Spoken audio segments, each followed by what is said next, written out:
Folks, things is about to get real ugly in Jackson, Mississippi. I'm talking old school racist violence. Hear me out.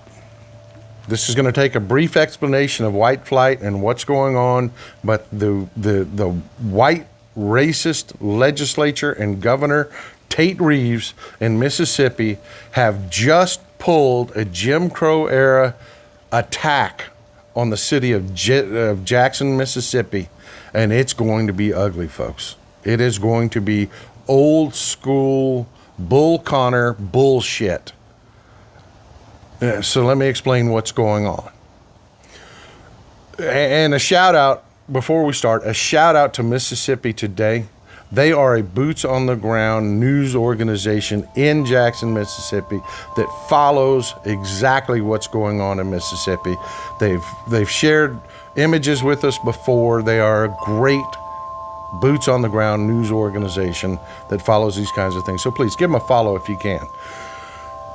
What is happening in Jackson, Mississippi? The legislature has carved out a special judicial district inside Jackson, Mississippi. Chief of the Supreme Court there is going to appoint 2 judges that are going to be who the legislature wants. And they're going to be white, and they're going to be Republican conservatives. They are. They're going to be people on board with this. They're not going to go appoint someone that doesn't approve of this kind of extra legal activity. They aren't. They're going to appoint somebody that's on board with this.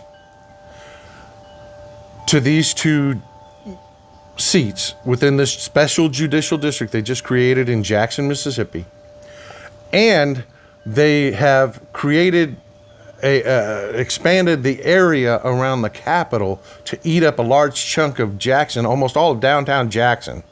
And they're now calling it the Capitol District. They're adding police officers, they're adding judges, they're creating courts.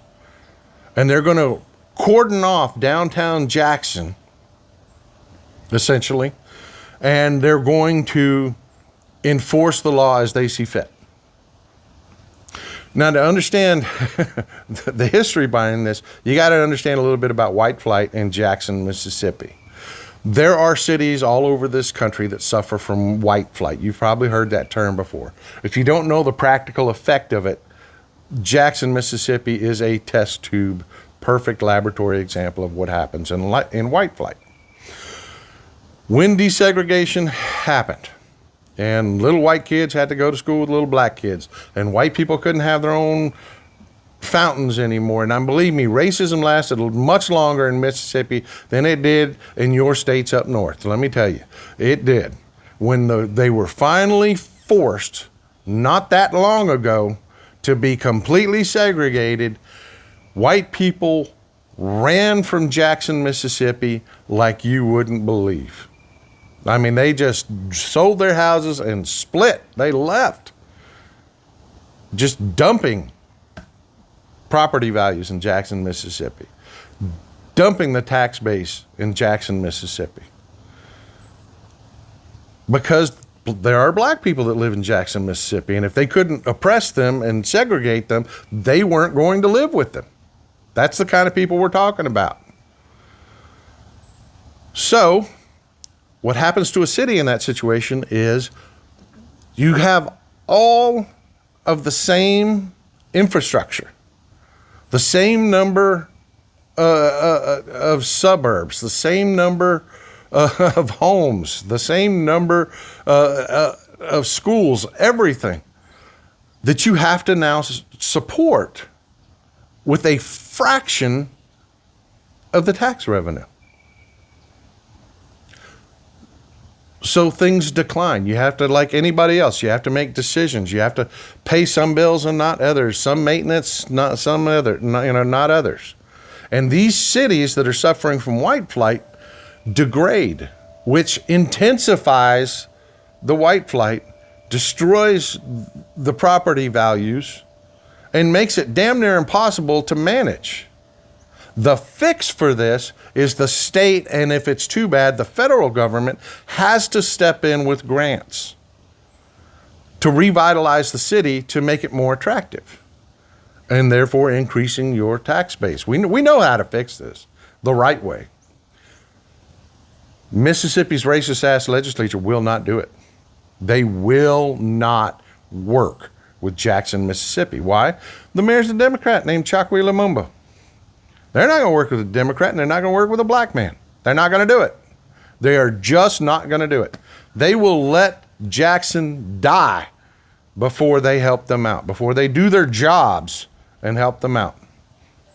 That is what the reality of what's going on in Jackson, Mississippi is. And you can't say they didn't have the money to do it, because they just did it, but they did it giving themselves control.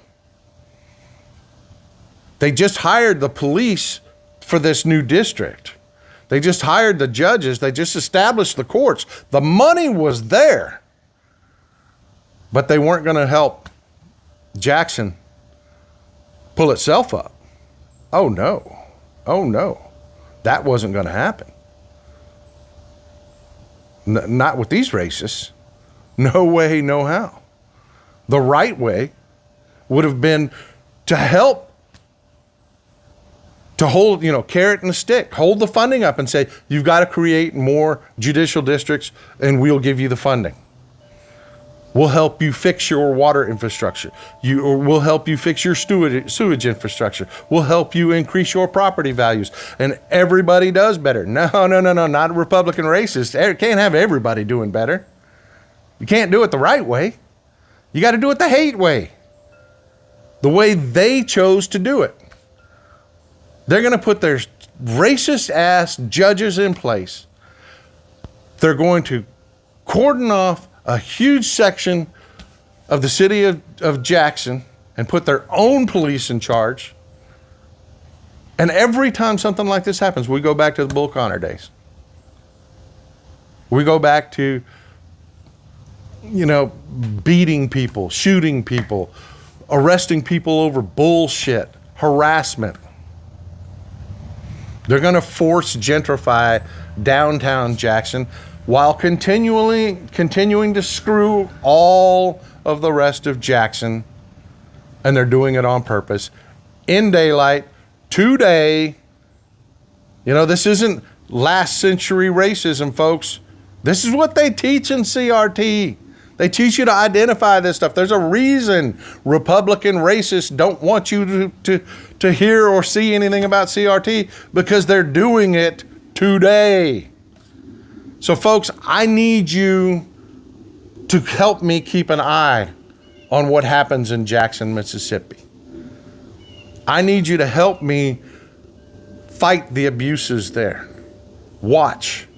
Hit the subscribe button. And stay with me here for a second, because I know for a long time when I first started on social media, I never hit that subscribe button. I always thought that was going to lead to a problem or an annoyance later or whatever. I did not understand what it meant. If you don't understand, if you've been watching and don't hit the subscribe button on content you like, you're actually cheating yourself.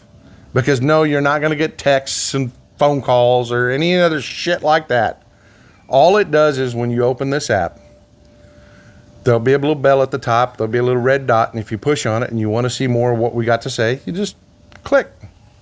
That's all subscribing does. It lets you know when we got new stuff out there.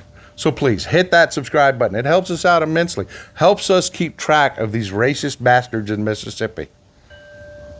It does. And if you think for 1 second that this isn't gotta fight it from the street up problem, read the comments, the number of whites that come into this comment and say ignorant ass things about how the blacks just can't run Jackson. They can't. The Democrats can't run Jackson. When they intentionally create a situation where there is not enough funding to run a city of that size and will not do what everybody knows has to happen. They intentionally keep that city crippled. Then they will turn around and criticize the people that are doing their damnedest to make it work. So folks, again, please hit the subscribe button. And if you can, check out the guy's Patreon page. Check out the t-shirt you're about to be advertised, or the mug, or whatever, because we have no corporate sugar daddy. When this gets sent off to my editor for editing, it's that guy's got to eat. He does this full time. Help us out, folks. Love you. Old Texas Paul out. Y'all have a wonderful day. The best part of waking up? Magateers in my cup. Check out the new Magateers mug available now at store.meidastouch.com. That's store.meidastouch.com.